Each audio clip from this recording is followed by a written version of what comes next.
안녕하세요. 제 인생에서 없애버리고 싶은 원수를 얼마 전에 복수하게 돼서 이렇게 글을 씁니다.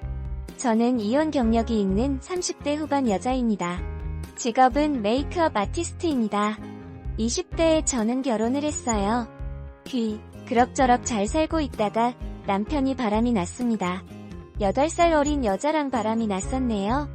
남편은 자영업을 하고 있었고 남편 가게에서 일하고 있는 대학생과 남편이 눈이 맞아서 저 몰래 둘이 사귀고 아주 연병을 떨었습니다.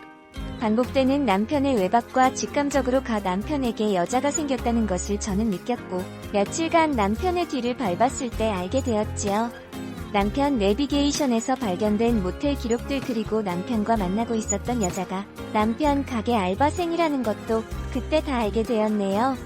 20대 초반에 등록금 번다고 밤늦게까지 일하는 모습이 안타까워서 제가 집에서 반찬 같은 것도 만들어서 알바생들 밥 먹으라고 했는데 이렇게 뒤통수 칠 줄은 몰랐네요.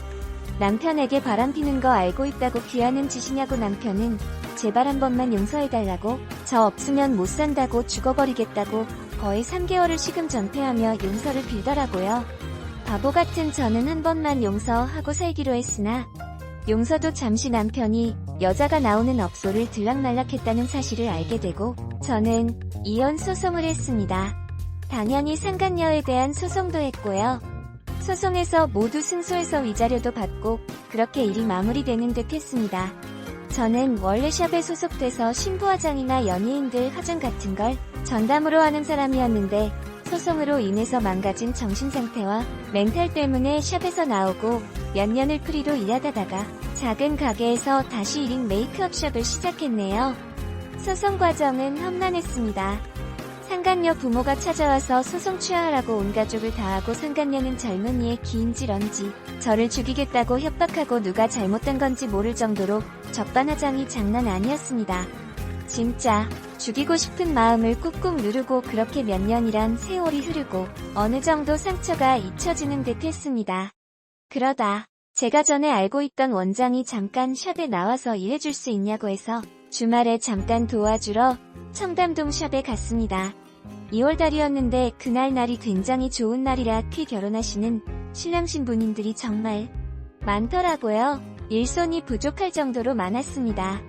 저도 새벽 5시에 나가서 정신없이 일을 하고 있는데 저 안쪽 3번 메이크업 방에서 익숙한 얼굴이 스치듯이 보이더라고요. 그런지 내가 잘 못 봤나 하고 다시 한 번 더 3번 방을 보려고 하는 순간 귀퉁이 닫혀 있어서 얼굴을 보지 못했습니다. 분명히 3번 방에 있던 그 여자. 그네 남편이랑 바람난 그 상간녀 같은 데라는 생각이 지워지지가 않았습니다. 한 번 신경이 쓰니 계속 쓰이더라고요. 원장님한테 상간녀 이름 000을 대면서 혹시 3번 방 안에 있는 신부님 성함이 000이냐고 물으니다. 000이 맞다는 겁니다. 나이가지 그 상간녀와 일치한 겁니다. 너무너무 충격적이었어요. 올해 하필 내가 일하고 있는 곳에서 그 여자가 와서 메이크업을 받다. 정말 너무 화가 나고 그냥 집에 가고 싶었습니다. 마주치지 말자. 마주치면 진짜 일이고 그리고 깽판 날 수도 있으니 오늘은 일만 열심히 하고 가자라고 다짐을 하고 손님 메이크업을 열심히 해드리고 있는데 뒤에서 엄마 메이크업 잘 돼가 라는 소리와 함께 누군가가 다가오는 겁니다. 익숙한 목소리 칠판에 손톱을 긋는 것처럼 소름 끼치고 쩍쩍 갈라지는 그 소름 끼치는 목소리. 상간녀였습니다. 화들짝 놀라서 뒤를 돌아봤습니다. 상간녀와 저는 눈이 마주쳤고 상간녀는 제 얼굴이 보자마자야 이 미친년이 오래 여기 있어? 라며 소리쳤어요. 나도 네 남편이랑 논 거 쪽 8년이는 그런 잘난 거 있냐? 핫바리처럼 메이크업샵에서 일이나 하고 말이야. 더 한심해. 나는 남자 잘 만나서 결혼하는데 너는 이혼녀의 메이크업샵에서 핫바리 짓이나 하고 있네이라고 하더라고요. 상간녀 엄마도 뒤에서 이 여자가 왜 여기 있어? 사장 나어 라고 소리 지르고 진짜 난리도 아니었습니다. 저는 상간녀 뻔뻔한 태도에 화가 올라올까지 올라와 샵 직원들이 전부 나와서 저와 상간녀를 말리고 원장님은 저를 붙잡고 나가서 그냥 오늘은 여기까지만 일하는 걸로 하고 집에 가라고 하며 저를 끌어냈고요. 너무 비참하더라고요. 대체 LH가 덜 잘 못했기에 왜 세상이 나한테만 이러지? 싶었습니다. 뻔뻔한 상간녀와 상간녀 가족의 태도에 저는 화가 났고요. 택시를 잡고 집으로 가려고 하는 순간 택시 아저씨는 흔쾌히 수락했고, 그렇게 저는 택시에 앉아서 1시간가량을 메이크업샵을 쳐다보았습니다. 머릿속에는 어떻게 상간녀에게 복수하지?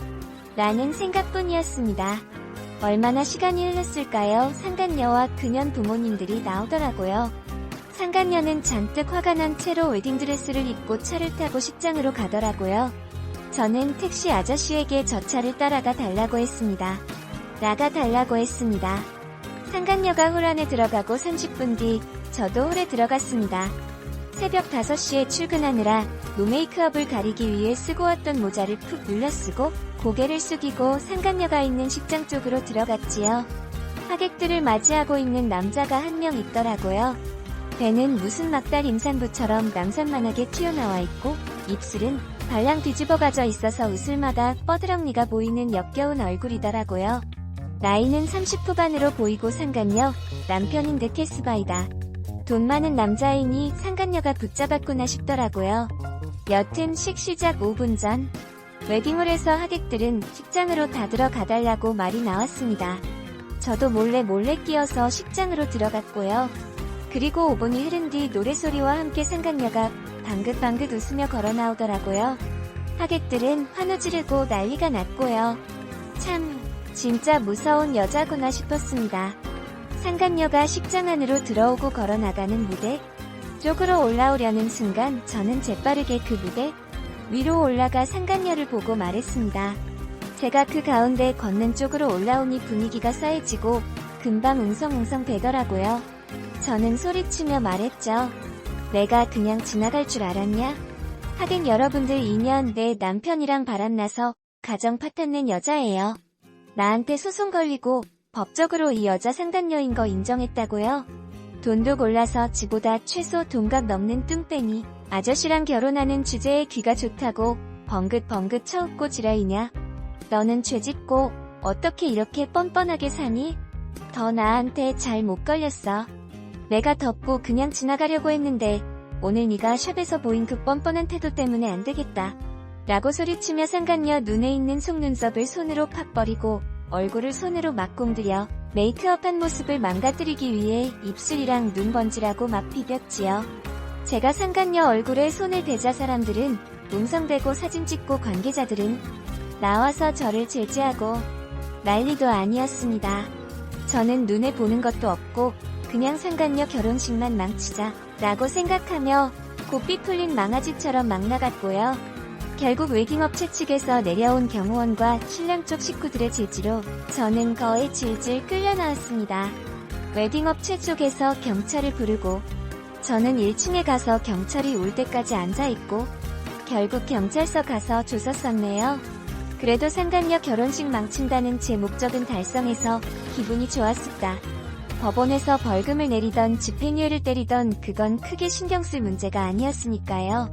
들려오는 이야기가 예전에 이 웨딩홀에서 비슷한 사건으로 상간녀 결혼식 때 깽판 치러 온 여자가 있었다고 하네요.